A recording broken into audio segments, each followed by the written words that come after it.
Welcome back to the Bad Influence Podcast, Relationship Wednesday, where we tell you the truth about relationships. I'm the bad influence that you need in your life. Yours truly, Jordan Banderas. Listen up. Let's rip the band-aid off right now. If you think your love can magically change your partner, you're about to set yourself on fire. That fantasy of transformation, it's a fairy tale spun from your insecurity, fear, and control.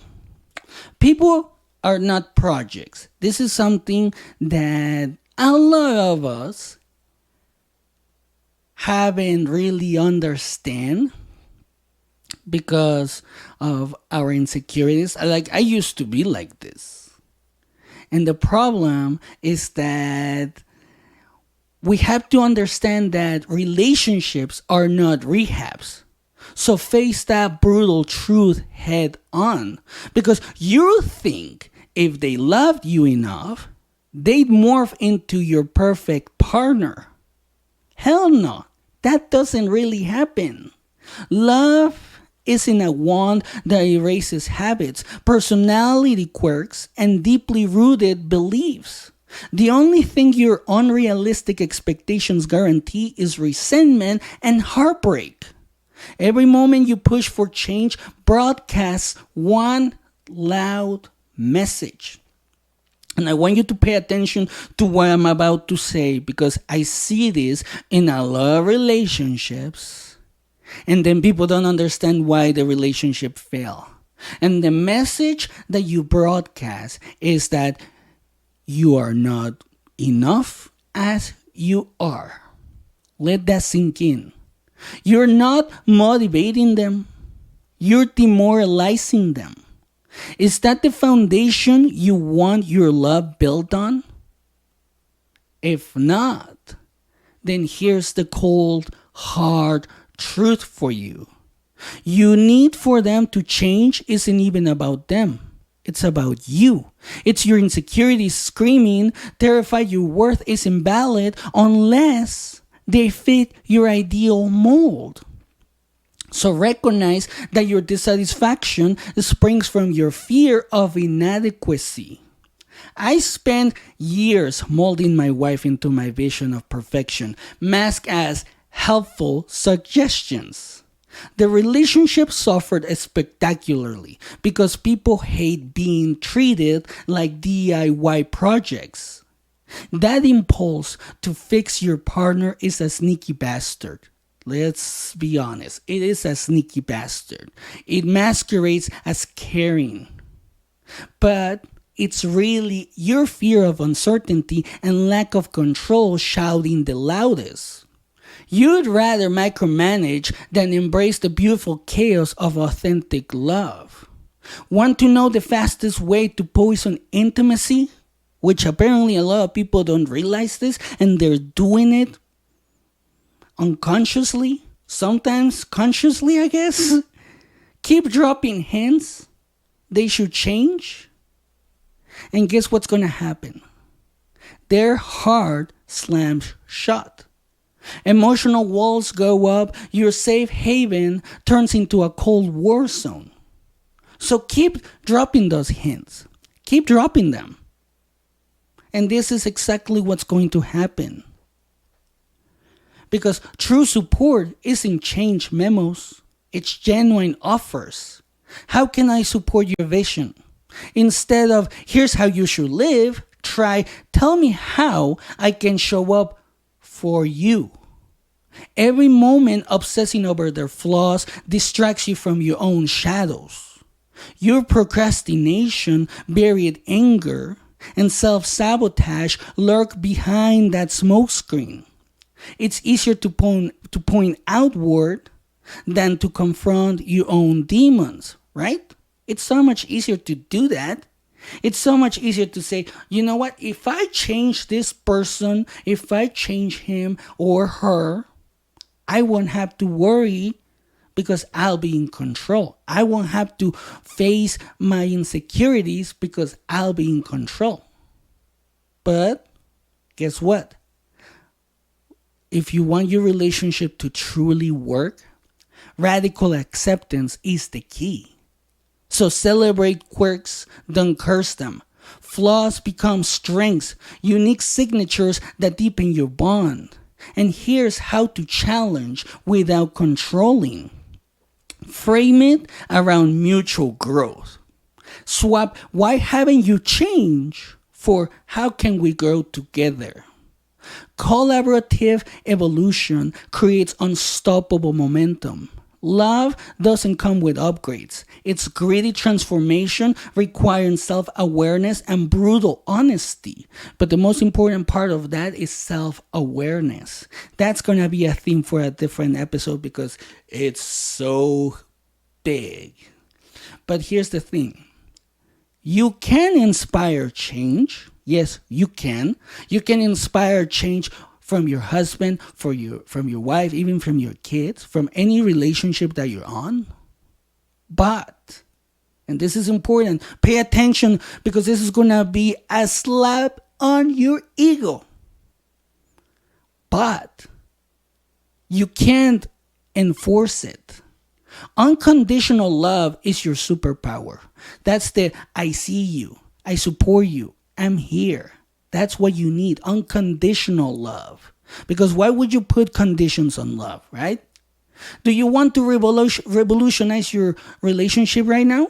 Well, ask your partner what part of yourself scares you and how can I help? Defensiveness melts into openness, fear into courage, hesitation into vulnerability.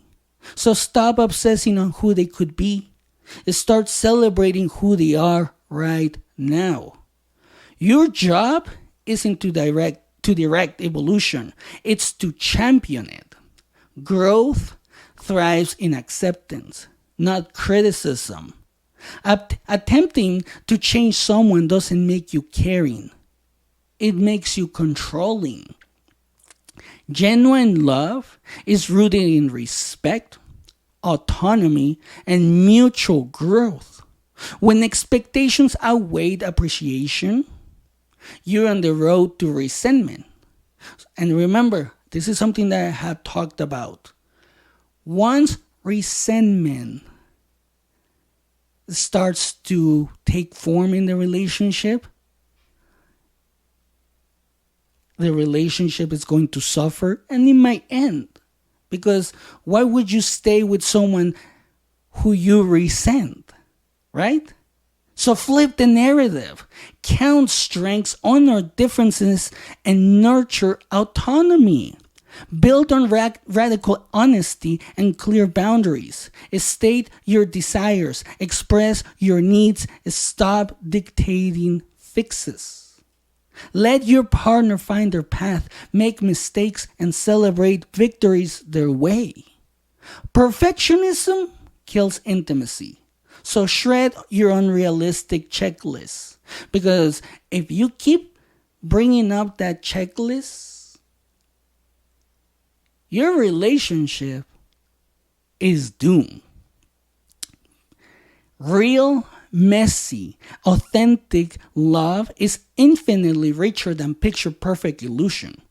If their change is a condition of your happiness, you've outsourced control of your emotions. So take responsibility for your joy, for your happiness, for everything, because happiness is an inside job. Relationships flourish when you facilitate, not force change. Encourage without expectation. Support without strings. Love without conditions. Watch your connection transform from strength to extraordinary. Let me ask you this. Are you with your partner or a fantasy version of them? Real love accepts the whole package. So drop your conditions, embrace reality, and watch your love bloom. Take action today. Have that honest conversation you've been avoiding. Clear the air, reset expectations, and recommit to radical acceptance. Ditch fantasy for reality, manipulation for genuine connection. Stop fixing your partner and start building a love that's authentic, powerful, and unstoppable. Recognize that true intimacy is co-creation, not correction. Harness your courage. Stand back, breathe, and trust in their capacity to grow. Sometimes, all you can do is watch your partner go through their hell and see them come out stronger on the other side. You cannot tell them what to do. You cannot tell them how to do it. Sometimes they have to do it on their own. Love isn't you sculpting them. It's you both painting a masterpiece with your unique strokes.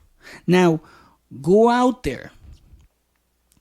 Become the partner you wish you had and watch your relationship transform into the powerhouse of growth and joy it was meant to be. Because if you don't do this, if you just decide to be a controlling freak, it doesn't matter if you're a man or a woman, you can still be a controlling freak. Your partner, that person that might love you more than you even know, will walk away or will resent you. That if you guys decide to stay together, you guys are going to be so unhappy that when you're in your 50s, 60s, even 70s or older, you guys are going to be like, why did I stay married? And I say this because I've seen it with couples that are literally going through shit like this, and they've been married for 40, 50 years. So you have a choice. Love with conditions or love without conditions. And ultimately, the choice is yours. And that's it for today. Don't forget to hit that subscribe button so you never miss out an episode. And have a great day.